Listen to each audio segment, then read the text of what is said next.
7:31. Welcome everyone to the regular meeting Board of Selectmen. So I'd like to first start by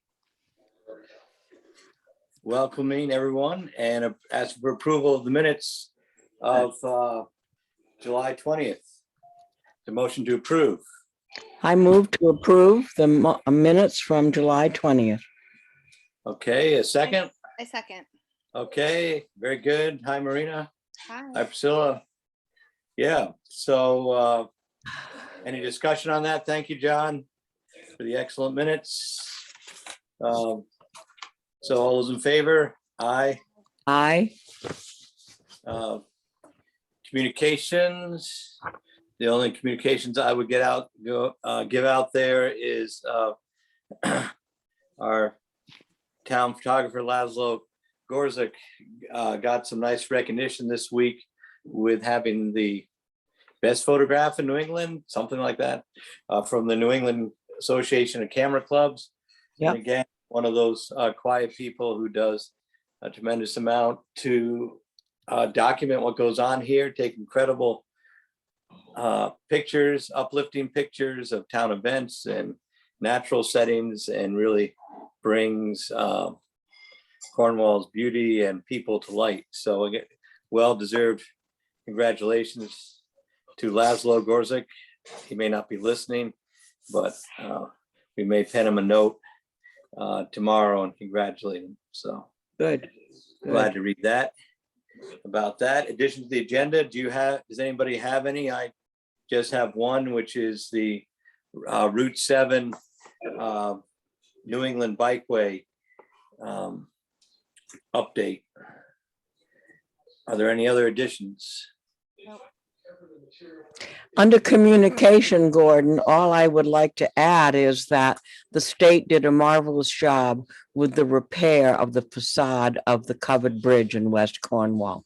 It looks good. Yeah. Again, they were right on the scene, and I know Scott Tebow, who grew up in Cornwall and whose mother is still here, takes us and works for the DOT and the bridge department, takes a special pride in making sure the bridge is maintained well, especially when things happen. So I will reach out to Scott and thank him Good. again for the work they do at night to get it all. And again, good communication with us. So if we had a problem with our trying to get the ambulance through or whatever, they said they'd get out of the way and stuff. So good cooperation. Yeah. So any other communications additions? Do we have a second to add that to the agenda? Then I'll second that.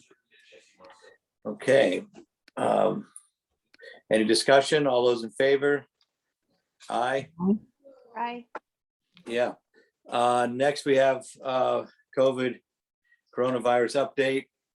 I'd hoped at some point to be able to drop this off the top of our agenda, but I'm afraid things have gone a bit in the other direction. Connecticut is still doing better than many other places in the country, but our infection rate increased as far as the test rate last week, as did, I believe, all 50 states. Certainly this Delta virus is playing havoc and filling up hospitals, especially among the unvaccinated population.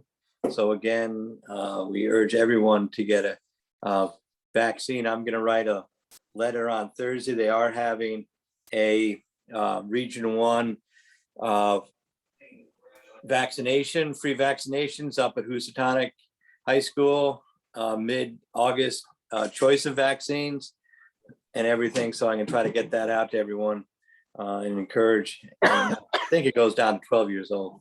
But especially before school, it'd be good to get as many people vaccinated as possible. So they are having one up at the high school. We are, again, concerned about this. The reports that an increasing amount of people that are hospitalized now are double vaccinated. That's the game changer. So we are going to, I think we should follow the CDC guidelines and require masks in town buildings. I talked to Vera about that and she's up to that. I believe that's their recommendation, to require masks in buildings when you're inside, and we're trying to keep as much activities and everything outside. But the weather will turn sometime soon. And I think, again, we're gonna go back to that. The town hall and office are open, but we would like people to have masks on when they come to visit. Thinking about that other part of this is our meeting format. Jonathan and I took a road trip this morning over to the wonderful town of Goshen, our neighbor. Had a very nice tour of their town hall setup with First Selectman Bob Valentine, who took some time out of his day to show us their setup for hybrid meetings. They had a hybrid setup. And it's basically a big TV, large, it's like a large computer monitor, which is controlled by whoever's hosting the meeting. So you can't have people in the room as well as people dialing in, which would be good, but and we have the information and the contractor that put it in, and eventually may go that way. I think at this particular point in time, we may, again, go slowly and encourage commissions to stay on Zoom unless they do not have a big public following and there's a demand or a need to be in person. And John and I have talked about this. What do you think, John? Any inside perspective on our trip to Goshen you'd like to share? And again, I think it'd be my feeling that the board of selectmen's meetings would stay on Zoom until further notice. We had talked about September, but I think if we go into the fall and the case numbers keep on increasing, I think we're going to want to, keep things remote as possible. That's just my thought. And again, we've committed through September. We are committed to having remote access to our meetings. And some of it is also, it's our sense that the Zoom that we're familiar with is somewhat easier to maintain than the hybrid setup. Any thoughts or comments to share, John? I thought the Goshen setup was pretty well done. I was especially impressed because it just took a few minutes to get it all up and running. Yeah. And it seemed to be integrated automatically. So I like that. Right. So any thought? Yeah. So any thoughts from the board as far as which way to go or whatever else? It is sort of a board decision on what we're doing. I like the idea of having it, Gordon. What would it cost to put in a system like the one you saw this morning in Goshen? What did he say, John? Somewhere $6,000, something like that. I mean, it's significant. I don't think it's that significant.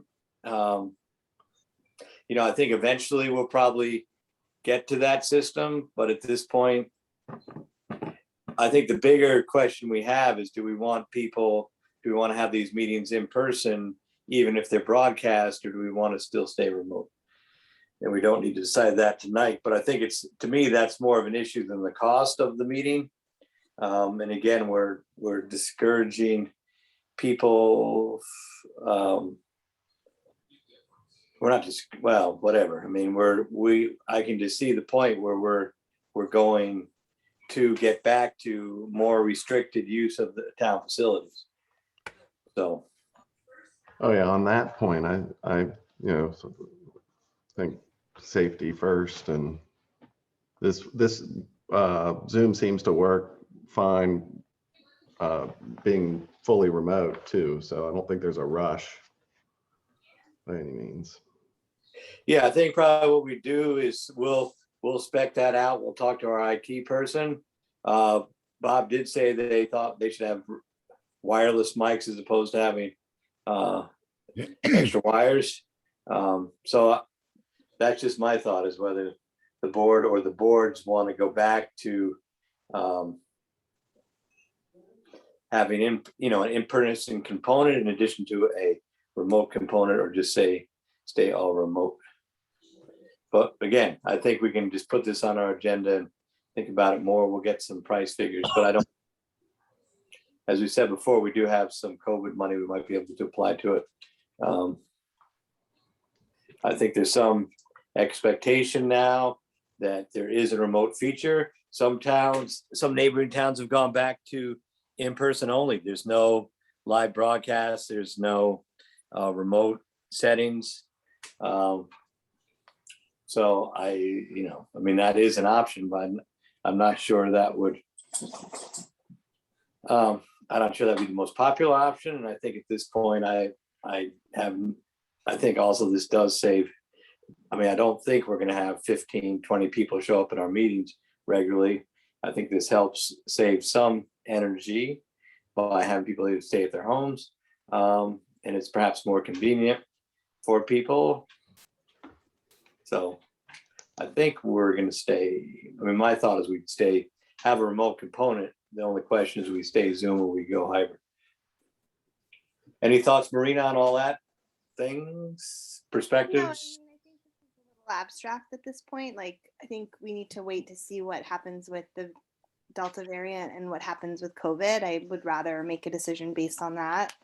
I think workplaces in general are sort of hesitating a little bit based on that. And so I think we can stay Zoom remote, if you will, for now, and see how it goes. Right. Yeah. And then if things clear up, then we'll have another discussion. But yeah, I think it's too up in the air right now. Yeah, I agree.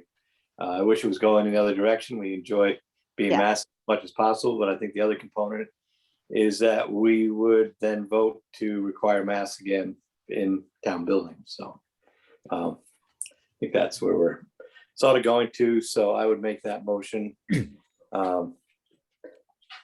there a second to that? I second. Any discussion? All those in favor? Aye. Aye. Okay, so masks for now, Zoom for now. Stay tuned, stay vigilant, and get vaccinated. And we'll try to put out information about availabilities of those things. Anything else on the COVID? No. Okay, next transfer station upgrade. I met with the staff at the transfer station and our architect, Lisa Keskinen. Since we met, we worked on some plans. Initially, the thought was to keep the original footprint, do some upgrades as far as utilities and appliances and heating systems in the building. Lisa's and I think Ted's last thought was that they're probably gonna have to expand the slab a little bit. And so that puts a little bit of a wrinkle in the plans, but not a major wrinkle. So we're meeting, she's digging into that a little bit more. And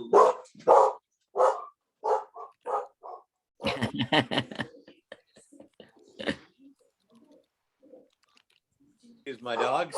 Hold on a second.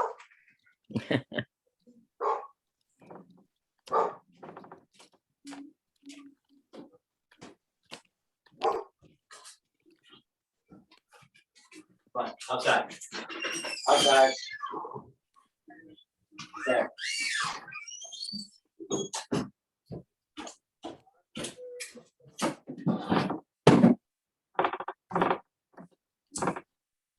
Okay, the dogs do not have a mute button, but anyway, so the thought is we're gonna meet again on Thursday morning. And our hope is to have prints available and go out to bid to approve some plans at our next meeting. But again, we want to get something everybody's comfortable with. Again, the general scope is to redo the office, get a construction trailer, have a temporary office, and then re-roof the building. But it'd basically be a new office in the old location. And it looks like it'd be slightly bigger office. So that's the transfer station upgrade. Any questions? So we're gonna try to keep pushing this as quickly as we can, get some things out to bid so we get an idea of prices and availability of contractors. Yes, Priscilla. I was just gonna say, I was at the dump this morning and it looked like the swap shop was open. I didn't go into it, but the doors were open and I saw a couple of women in there. Yeah, I think they're opening it on a trial basis for people with masks, so. Okay. Yeah. Okay. Anything else? Transfer station? Oh, sounds good. Okay. West Cornwall Wastewater project update.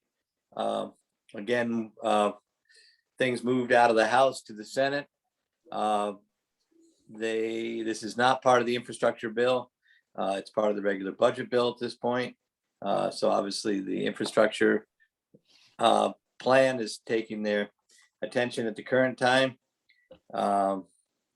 But then that's about it. You just have to wait for the Senate calendar, and anybody then can predict that is talented. So, but we hope to have a pretty definite answer. I mean, they will have to pass a budget at this time. Good thing is we're on the outside of the budget. We're in the inside of the budget, not the outside. We're part of the budget. And this is very much fits the type of project that leaders in both parties want to see done. So, anyway, I think timing's good. It's just going to take us a while to get to that point. Knotweed spraying. Japanese knotweed is an invasive species. It grows on the roadsides. We've had a program for a couple of years with, we've hired Bob Gambino, Northwest Tree Wooden Turf Company. He is a licensed herbicide applicator, and he's had some success in knocking some of the stands down. We're working at the gravel bank and at Rattlesnake Road, where there has been some outbreaks, and we've gotten budding landowners permission to spray. So he has a proposal, which I think I've circulated, for approximately $1,400 to spray that, and a little bit by the bridge in West Cornwall, because there's an outbreak there. There's some concerns if you have it on the banks of the river, then it starts floating downstream and spreading quickly. So, so I would make a motion that we accept this application or quote from Northeast Tree Wood and Turf to spray the knotweed in a appropriate fashion. Is there a second? Second. Yeah, so I think I saw earlier that Deb Bennett, who has been encouraging this, maybe with us tonight. She's on the Inland Wetlands Commission and also on the Conservation Commission. Didn't know whether she wanted to chime in anything, but she does. I mean, I think pretty straightforward. Gordon? Yes, Deb, you're here. You're Yeah, there. I am. We didn't have an inland wetlands meeting. I just wanted to also say that we managed to, it looks like all of the knotweed on Riverside Park was successfully eradicated. Okay. But moving forward, when does the town have to take over the Bend's maintenance? Because I saw one small patch there. We're already in charge of that. So if he wants to, I could make a call down there, but I don't think I think it would be fine to do that. Where Okay. is it? As long as it's like away from, where is it, It's- on the riverbank? No, it's near okay, as you walk in the gate's on the right-hand side. It's 25 feet from that swing gate. Okay. And it's just one big patch of it. Maybe Gambino could do that instead of Riverside with the. Okay. Yeah. I'll call CLMP up tomorrow Thank you. and just tell them, I'm sure they're all right with that. Yeah, okay, all right, thank you. All right, so I think we're good on that. Do any other discussion? Knotweed. Yeah, you can see other places where it's taken off.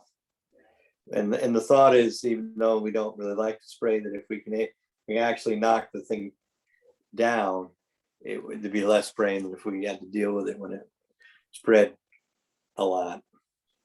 So all those in favor? Aye. So then we had a proposal from the town hall players to have a limited run production in September that they've been practicing.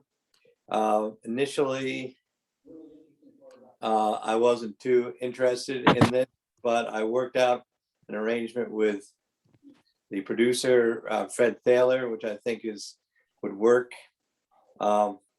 He started, the more he talked, I think we weren't, I think there's a way to do this. It's kind of unique setup. They're gonna do very small productions, have maybe 3 or 4 showings. They're restricting the audience to 25 people. People have to wear masks, they have to be vaccinated. The cast is vaccinated, and they're going to sanitize the room in between with UV lights in between performances. Also, they're going to do their rehearsals when the building is not in other use, so they'll do their rehearsals at night, so there won't be other people here. And what else can I tell you? They have insurance. They have done civic work for the town before, and I think especially they're going to ventilate the building, keep the doors open, and this is all going to be done, by mid-September. And in my mind, just because they are all going to be vaccinated, as we've said, that there's limitations to that, but the fact they're going to be able to have a very small audience plays into this. We didn't want people jammed in there, but I thought I would bring it up to you all. And then again, if we had a proposal that had this happening when the town hall was open to business, that they couldn't ventilate, and that they wanted to use the room to its previous capacity, I would not be in favor of this. But I think they have shown some flexibility, and again, as long as, and I think they've been supportive of the town and give something to the town.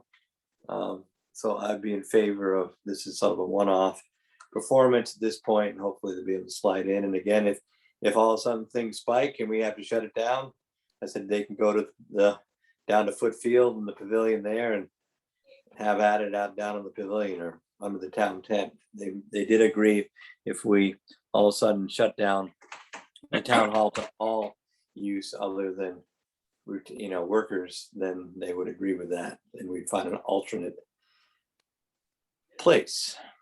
So any thoughts on that idea?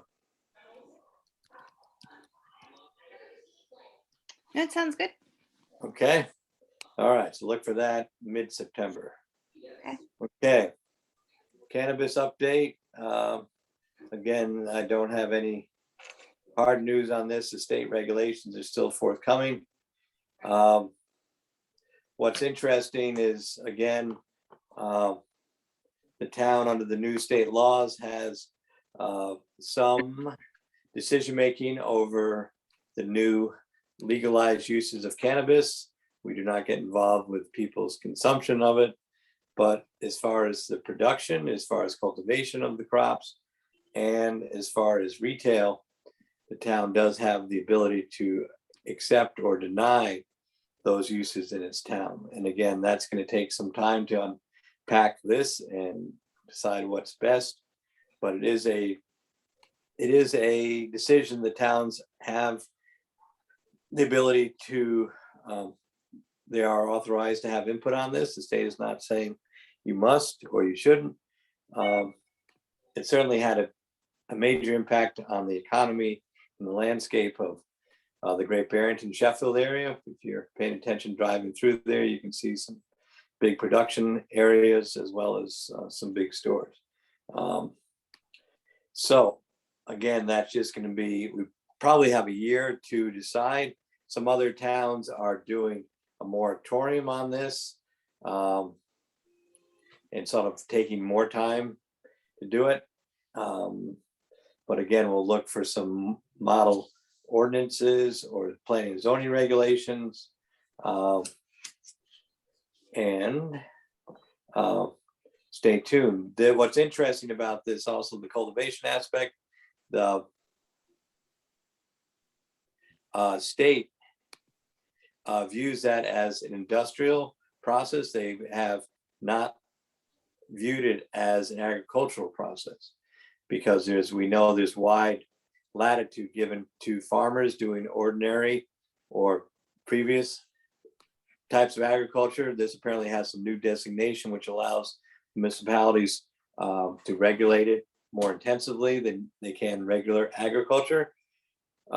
If this was allowed, again, it would be under our general business regulations, which means that if a store was allowed, it would have to be in the business zones in West Cornwall or Cornwall Bridge. This could not be the latest home business, I believe. It'd have to be treated as a retail business. So we can shut down that idea before it starts. And it's actually very heavily, even if we say yes, these businesses are very heavily regulated by the state. And the state has not even put out their guidelines as far as what they're going to require these places to do.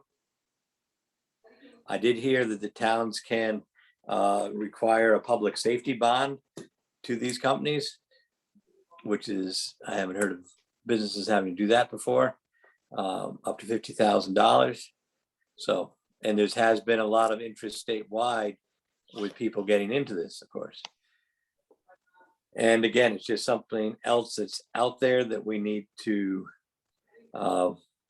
be looking at, aware of, and something that the town will have to make a decision, going forward in the next year or two. And we will be gathering more information on that. Any other thoughts on cannabis?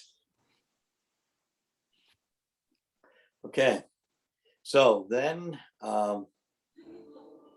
next we have some tax refund recommendations. So John, we don't need to screenshot those, but can you just tell me the amounts? Yep, it's $305.27 for overpayment of motor vehicle tax, and the second one is $100.45 also for vehicle tax. Okay, great. Both of these are recommended by our tax collector. Great. Yep. So I make a motion, we have those two tax refund as recommended by our tax collector. Is there a second?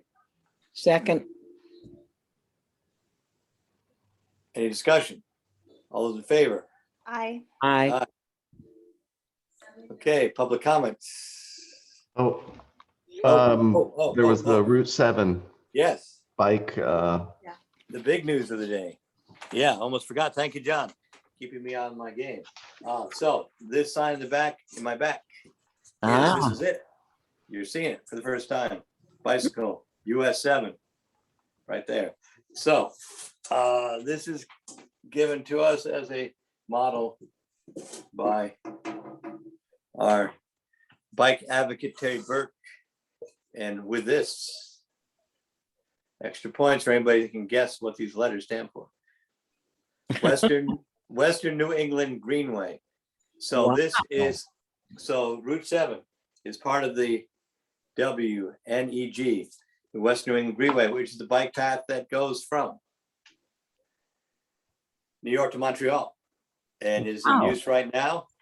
On the current West New England Greenway map, it goes up Route 7 from Kent and goes up to Cornwall Bridge, takes a left up Route 4 to Route 125, down 128 to West Cornwall to River Road up to Falls Village and points north to on next stop Montreal. So anyway, this has been designated, and I think the DOT is on board. That's the source of these signs. So there will be some official designation of this, which I think is exciting, as we have become the bicycle capital of Northwestern Connecticut, if not the world. And there is actually also, throwing a commercial moment, there is an open house at the new Three Guys Ride and Ski Shop this Sunday from I think 11 to 4. So again, we welcome their business. And it is interesting that you do see more people biking. And here's the Greenway. So anybody feeling really ambitious can head north. I was wondering, is Terry with us tonight? John, do you know? Yes, I'm here, Gordon. There he is. Yeah. Okay. Oh, okay. Terry, did I say that accurately? Yes, you did. What I like to, if I have a couple of minutes, is Sure. I'm the cyclist member, really, but I'd like to have Dan Bolnani, who's down there as well, who's the executive director of the Upper Housatonic Valley National Heritage Area, do a very short explanation of what this is and how it will cost nothing to any town along the route.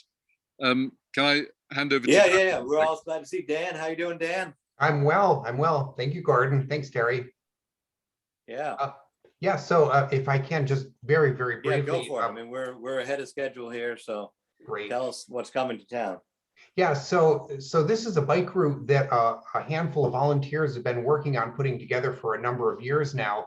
And you know, we originally conceived it as the Western New England Greenway, which is nothing more than a bunch of different volunteers and bike groups threading together projects they're already working on so that they connect end to end all the way from Norwalk, Connecticut to the Canadian border. And so all we did as the coordinating entity, we're the Upper Housatonic Valley National Heritage Area. We're based in Salisbury, but we cover the headwaters of the Housatonic River. We're administered by the National Park Service, so we do bring some federal resources to this project. And so we assisted in organizing the Western New England Greenway first, then approached the DOTs in Connecticut, Massachusetts, and Vermont to put an application in to the American Association of State and Highway Transportation Officials. That's the national organization that virtually every DOT in the nation belongs to. They set the standards for highways, construction materials, signage, etc. And we asked them if they would look at the Western New England Greenway, this 3-state bikeway, and have it designated as a US bicycle route. And they did. ConnDOT, MassDOT, and the Vermont Agency of Transportation all submitted applications to AASHTO and said, we'd like to have this greenway, this bikeway, designated as a national route, US Bike Route 7. We did achieve that designation a number of years ago. So it's now USBR 7. And so this same group of volunteers and again, we as the coordinating entity started thinking about how can we get more cyclists to ride through these small towns. This is really an economic development. It's a low impact economic development tool for the towns that it runs through. And we said, well, how can we get more cyclists to ride this route? And we thought by promoting it, there is a standard bikeway sign. The thing that DOTs use to figure out what signs to use, it's the Manual of Uniform Traffic Control Devices. It's basically the big book of what does a highway sign look like, what shape, what size, what color should it be, so that across the country, they all look the same. And so they happen to have a standardized sign for a US bike route. And what we're proposing now to the state of Connecticut first, and then we'll go to Massachusetts and Vermont after that, is can we install these bike route signs along basically municipal roadways along this route in Connecticut? the DOT came back and said they really want us to approach the towns first to get the signs installed on municipal roadways first, then come back to the state and say, okay, you know, a certain amount of time, this route does run on state highways, then we'll work with them to get them installed along state highways, which is, it seems to be a little more complicated than it needs to be, but I guess that's the way DOT rolls. So we're approaching the municipalities first, and we're approaching Cornwall first of all municipalities, because you're local. You're number one, Gordon. And so we thought what we would do is, and again, we're going to use federal money for this program. So it is at no cost to the municipalities that this bike route runs through. So basically, we're offering to use this economic development tool at no cost to the municipalities. And so we need permission from each municipality to first install them, but then also to create an MOU that says that we will continue to be responsible for the cost. If somebody runs off the road and runs one over, we'll go back to the garage, pull out a new sign, have our contractor reinstall it at no cost to the municipality. So it's we're really just asking for permission to install these so that cyclists, as they're riding along this route, which has already been approved, don't get lost. That's really what the whole point here is. And so as an economic development tool at no cost to the towns, we're hoping really that townspeople will support this idea. They're state approved, they're nationally approved, they're standardized, and they're at no cost to the town. Yeah, I think it's a great idea, especially if we can, I mean, I don't know if you want to highlight that in your publicity, but the fact we have 2 bike shops on the Greenway, how about that? So That's very good.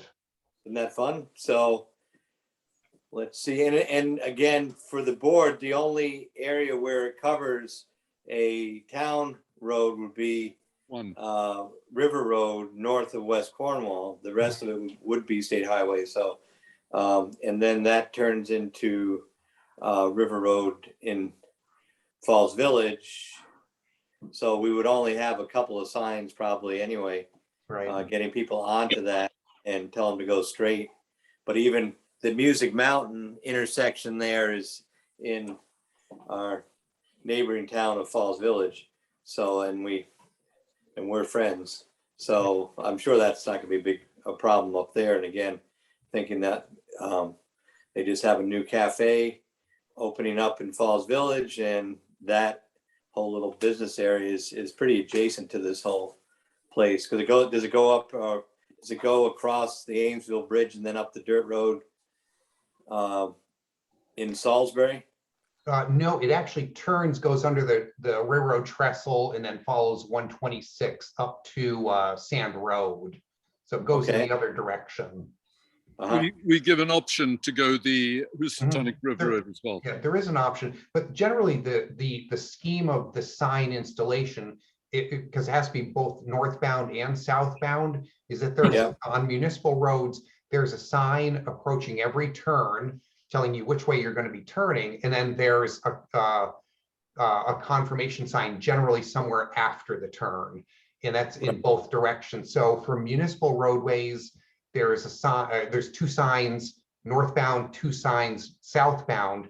When it hits a state highway and there is usually a directional cluster at an intersection, that would add an additional sign. But that's when we get to the state level where they make it way more complicated than it needs to be. No, you can't see that.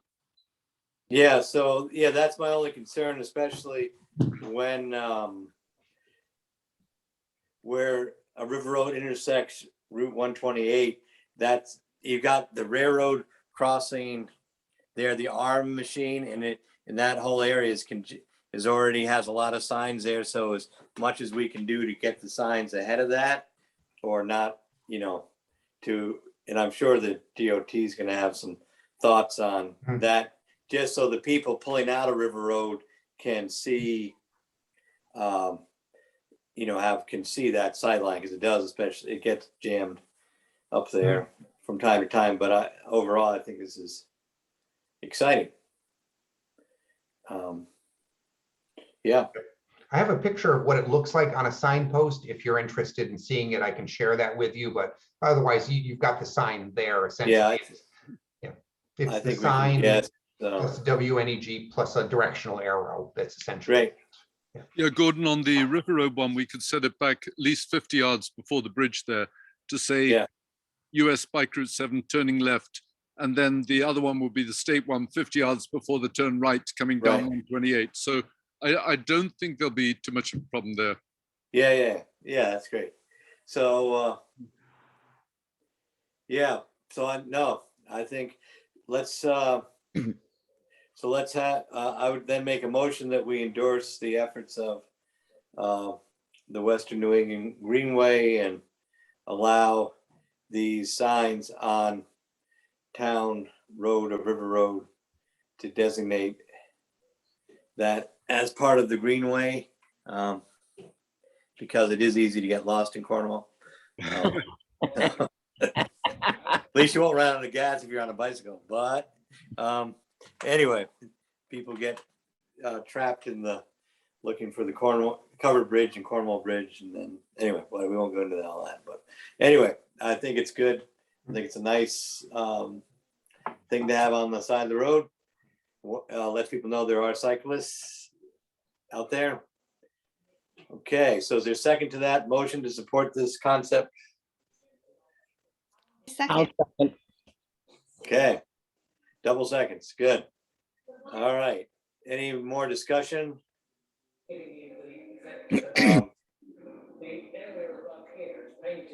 Great, all right, so all's in favor? Aye. Aye. Yeah, and thank you. Yeah, there you go. And thank you both for bringing this forward. And Dan, I saw a copy of your heritage walking tours that are going on Oh, yeah. all over the Housatonic Valley and in Litchfield County and in Berkshire County, and it's really great. And what I'd like to do is publicize that maybe on our website or something, because again, even though they all aren't in Cornwall, this area is has so many things to see, and a lot of these things are outside, which couldn't be better timing as we're talking COVID. A lot of this is going on in the fall, and they're really interesting. They show sort of the cultural diversity of things that are going on up here, and it's pretty spectacular. So we'll try to give you a little free publicity in return, because again, that's really exciting to see those things, and the timing couldn't be better as people are looking for things to do outside, and especially have some guided tours of these little hidden treasures. I think would be good. So we'll try to get that out to our web people and maybe put a little special splash on there. Great. Yeah, Gordon, a quick one on that. I've already put 15 copies of the brochure in the library, all the post office, the Cornwall Inn, the electric bike shop, the Three Guys Bike and Rides, the actually about 15, 20 places. They got 15 copies each. So, Yeah. But I haven't put it on the Chronicle or put it on the website. Yeah, So I'll deal with Rocco on that if you want. yeah, it'd be great if we got electronic copy to put up on the website, because again, it's really spectacular how many really good events, and I think most of them are free. Free. And it's a big variety of things. A lot of them are kid friendly, or and just highlights all this different things that are going on up here. Never a dull minute. So anyway, thank you for your putting that all together, and Terry, you'll follow up with Rocco on that. Yep, will do. Perfect. Okay. All right. Thank you both. Now we're into public comment. Any public comments out there? Okay. John, do you see any hands being waved, or how are we doing? Nope, I think you guys covered everything. That's it. And more to come. Okay. Anyway, thank you all. Thank the selectmen. Thank you. Thank everybody for attending. Good to see you all, and stay tuned for next time. Have a good night. All right, good night. Thank you, Night. John. Stay well. Yep, take care, folks.